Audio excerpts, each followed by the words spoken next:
Today, we are going to dive into a topic that sounds a bit intimidating at first, the del operator and optimization. But it's actually a really elegant way to look at the world through math. I want you to imagine a scenario for a moment. Picture yourself standing on a massive hill, and close to you, there is one deep valley. Your goal is pretty simple yet urgent. You need to reach the bottom of that valley in the shortest time amount possible. Now, if we can describe the surface of this hill using a mathematical function, you might wonder what kind of tools we need to find that quickest path down. It turns out the magic tool for this job is something called the del operator, though in some trickier situations, we might also need to lean on some extra numerical computations to get the job done. Over the next few minutes, we are going to explore exactly what this del operator is, how we define it, and how it becomes our best friend when solving optimization problems. To really get how the del operator works, we have to start with the basics, the one-dimensional differentiation process. You might remember this from early calculus. The whole definition of differentiating a function, let's call it f of x, actually grows out of the idea of a limit.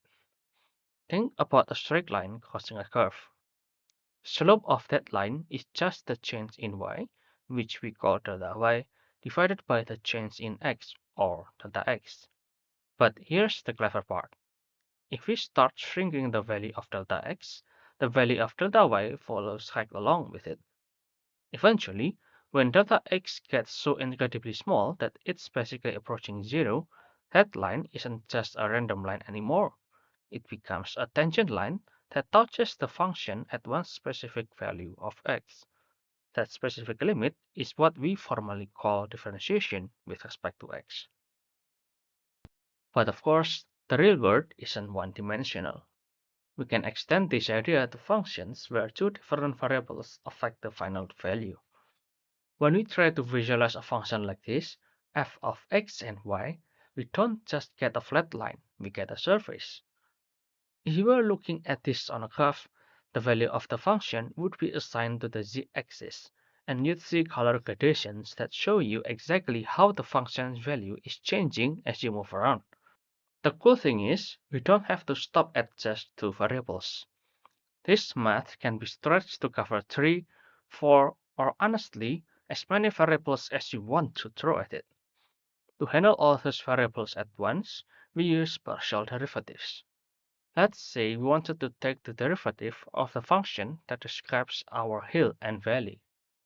If we take the partial derivative with respect to x, we only differentiate the terms that have an x in them, while we treat y as if it were just a constant number. It works the exact same way for y. We differentiate the y terms and treat x as a constant. It might feel a little bit you are cheating by ignoring half of the variables, but this is exactly how you handle business when you are working with partial derivatives. This brings us to the del operator itself. We create it by taking those partial derivatives and labeling them with unit vectors. If we are looking at a two-variable function, we take the partial derivative with respect to x and pair it with a unit vector I, representing the x direction. Then we take the partial derivative with respect to y and pair it with a unit vector j for the y direction.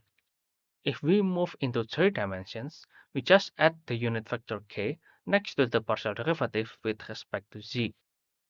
It's important to remember that because this is an operator, it doesn't actually do anything on its own. It always has to be coupled with a function to work its magic. There are three main operations you can perform with a del operator. The first is when you couple it directly with a scalar value, which gives you the gradient operator. This is actually the star of the show for our discussion today. The other two operations, taking a dot product with a vector, which we call divergence, or a cross product with a vector, which we call curl, are super important in physics, but we won't focus on them right now. There are other operations out there, but they are really just combinations of these three basics. So, how does this help us find the bottom of a valley? Well, the logic for gradient descent actually comes from simpler one-dimensional problem. Imagine we have a function f of x and we want to find its bit or minimum. If we have the actual math equation for the function, the task is pretty straightforward.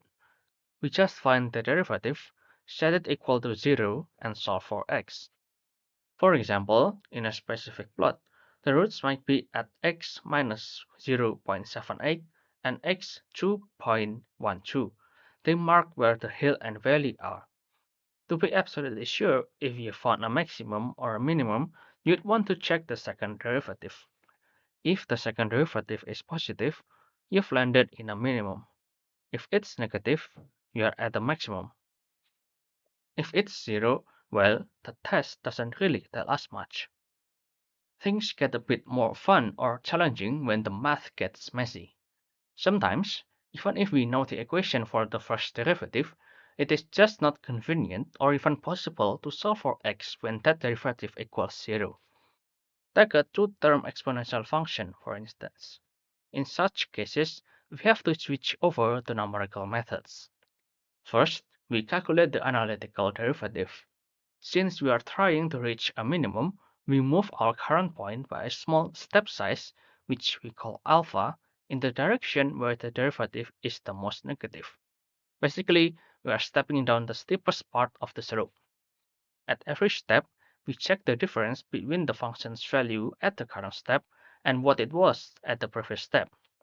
When the difference gets tiny enough to meet a certain criterion, we can stop and say, okay, we have reached the bottom.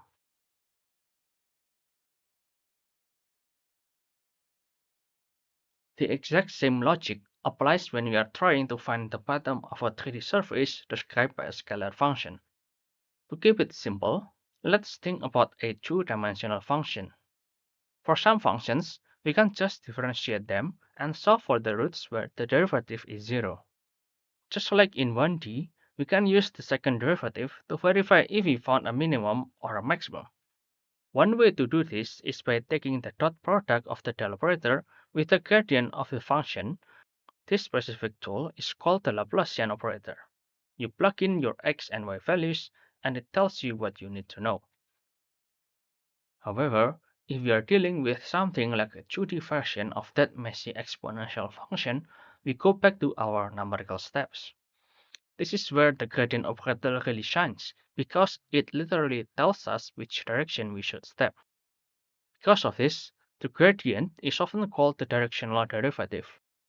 We keep calculating the change in the function's value between steps to decide when to stop the iteration. Whether you are doing it by hand or letting a computer run the numbers, the del operator is that compass that keeps you moving in the right direction. Math is usually about the journey, but optimization is all about finding the most efficient destination. I'd love to hear your take on how these concepts land with you. Leave a comment below and tell me which part of the hill and valley analogy clicked most for you when thinking about optimization. Do you agree that treating variables as constants in partial derivatives feels like cheating, or is it just smart math? Have you ever had to use numerical methods to solve a problem that was just too messy for a standard equation?